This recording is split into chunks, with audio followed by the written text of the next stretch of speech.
Now, let me just say this.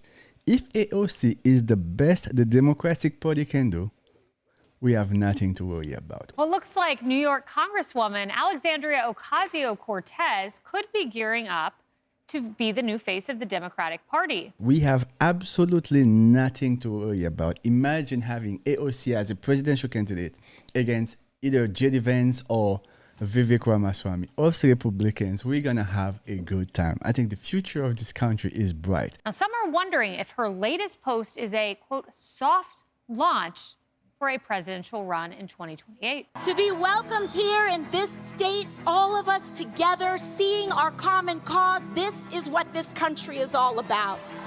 Don't let them trick us into thinking we are enemies. Don't let them trick us into thinking we can be separated into rural and urban, black and white and Latino. We are one. I love how these Democrats always talking about unity. It is time to unite. It is time to unite. Yet they are always the first one to divide. They are always the first one to play identity politics, putting gay against straight, putting men against women, putting black against white. The audacity, the hypocrisy. Sometimes I wonder if they're even listening to themselves. And from the waitress who is now speaking to you today from this podium, I can tell you, impossible is nothing. Miracles start with mustard seeds. And that is what each and every one of you represent today. Can you guys imagine AOC dealing with foreign leaders? I know it was very hard for us to see President Biden disappointing and embarrassing America in front of the world. Now, AOC, no. There's absolutely no way. Kennedy, that looks like a launch to me. And let me start with just her role in the Democratic Party. So aside from her general approvals in the population, 61%, according to YouGov, of Democrats view her favorably. This means she has the highest favorability of any Democrat who has not run for president. A Yale University survey found her at number 2 in a hypothetical matchup in a Democratic primary. So she's no one to scoff at. She's certainly someone who could potentially win a nomination. Seeing AOC as the highlight of the Democratic Party reminds me of a great quote from Napoleon Bonaparte. He said, "Never interrupt your enemy when he is making a mistake." Us as Republicans, all we have to do now is to simply sit back, drink a coffee, drink a tea, just drink responsibly. Yes, so here's what happened. The 4 years of the Biden administration created a power vacuum because you had a president who wasn't really leading. You also had an administration that didn't have very solid ideas for the Democrat Party. People felt like the party had moved away from them and was being run by old snobs. So when that power vacuum was created, they didn't come up with great ideas in order to defeat Trump and look into the future, but the socialists have been doing that the entire time. So their agenda is based on statism, making government bigger, more oppressive, but also populism. And that's where Democrats ceded the most support to the Republican Party, to President Trump, and to Vice President Vance. So AOC has put herself in the position to fill up that vacuum, and she's doing that with name recognition, social media. Now, if you go to AOC's district in Queens, New York, it looks like a third world country. Instead of AOC doing the job she was elected to do, she's everywhere giving speeches about fighting the oligarchy. Yet we have the gang members, we have the pimps running her district. But Tomi Lahren made the best point. I think it was about a week ago, and I'm going to let her go off on this because it changed my mind about AOC, because I was like, well, maybe she is a big threat. She's certainly a big threat to economic freedom. Now, I know some of you guys are not familiar with AOC's policies. Let's see some of the things she stands for. Number one, AOC wants open border. Yes, she wants to dismantle ICE and have an open border. Anyone with half a brain will understand that not even third world countries have open border. It doesn't make sense in any level, whether it's national security or whether it's economical level. It does not work. It doesn't make sense. Number two, AOC wants free healthcare for all. Again, anybody with half a brain understands there is no such thing as free. Free is the most expensive word in the dictionary. Whatever you think you got for free, it's either later on you're gonna pay 10x the price or somebody else paid for it. There is no such thing as free cookie. Number three, what else she stands for? Oh, here's my favorite. Defund the police. Yes, AOC wants to defund the police. But Tomi sort of laid it all out why she could face such a challenge if she's actually faced with other presidential candidates. Well, you teed Tommy up perfectly to make that case. Yeah, so my question last week, and I have the same question, is can we imagine AOC in a debate situation? And I'm not even talking about a presidential debate between a Republican candidate and AOC. I'm talking about a primary. I'm talking about, can she hold her own when actually challenged about policy positions, even what are her own policy positions? And if you look at her policy positions, if she were to go on stage and talk about those, she might still be able to get a crowd. But could she even get Democrats on her side? Because Democrats are saying, we want you to moderate. And she is the most extreme. The Green New Deal, universal health care, wide open borders, lawlessness, cashless bail, those are all AOC policy positions that she's never actually articulated well, by the way. AOC is a socialist. And if you understand one of the main reasons that America is so powerful, one of the main reasons that America is a great country is because of capitalism. So now put a socialist as president and see what happens in 4 years or 4 months, to be honest with you, not even 4 years. You can go on stage and talk about a mustard seed, and you can talk about, we don't separate between this. That sounds great if you were a rock star or a motivational speaker. Her policy positions are not popular within her own party. I don't even think she could unseat Chuck Schumer. And I certainly don't think she could be the Democrat nominee. We got Joe Biden in 2020 because he was the most moderate on that stage, not because he was some shining star. So the Democrat Party would be well to understand that. Influencer culture does not translate to a general election. Now, I see all these Democrats wanting a woman to be president. They have not even figured out what a woman is. You know, Trace, I think you need two things to win the presidency in this day and age. Number one, you need a brand. Trump had a brand, a hugely popular MAGA brand. Obama had a brand. AOC has a brand. She has 35 million followers. She comes across very authentic, despite the first-class seats and the private flights she's taking.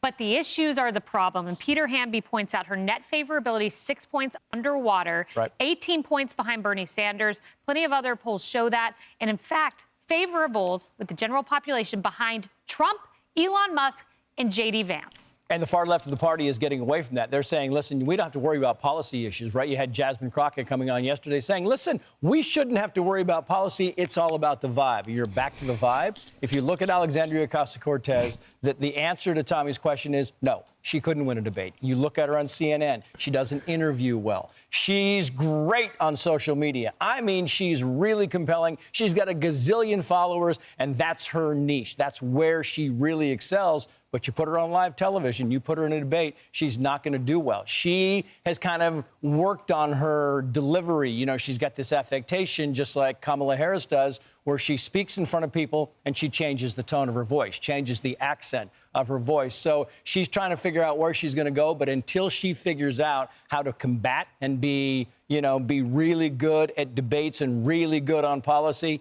she's nothing but a social media candidate. AOC believes the only reason President Trump won the 2024 election is because he's a man.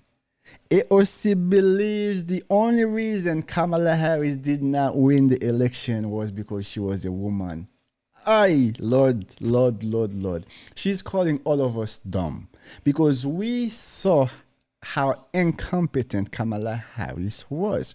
We saw how Kamala Harris could not answer basic questions about anything, even her own policies. We saw how Kamala Harris was not even supposed to be a vice president. She only got this job as a DEI hire. We saw how well President Trump was able to articulate his policies, his plan, and everything he intended to do if he won the election. We saw what President Biden did to this country in less than 4 years. He destroyed everything about this country.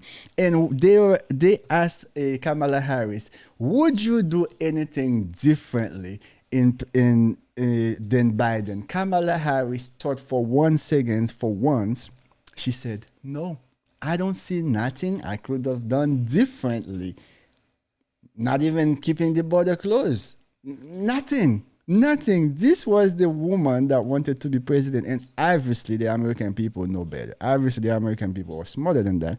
They rebuked this woman. So for now, we have AOC that is calling it sexism because that was the only reason Kamala Harris did not win the election. Are you guys listening to this? Lydia, this is, I think, the best point I have seen made about AOC. And it was made by a progressive activist to Peter Hamby at Puck News. And, you know, it's easy to say, oh, let's put all the progressives in one bucket, but you can't do that. And this is the point the activist made, that the key distinction between her and Bernie Sanders is the core question swirling around whether she can appeal beyond a lefty New York congressional district. Bernie is a class first, class only guy, where she is preoccupied by race and identity. He has had one focus, the billionaires, the millionaires, the working class. We can all do his little accent.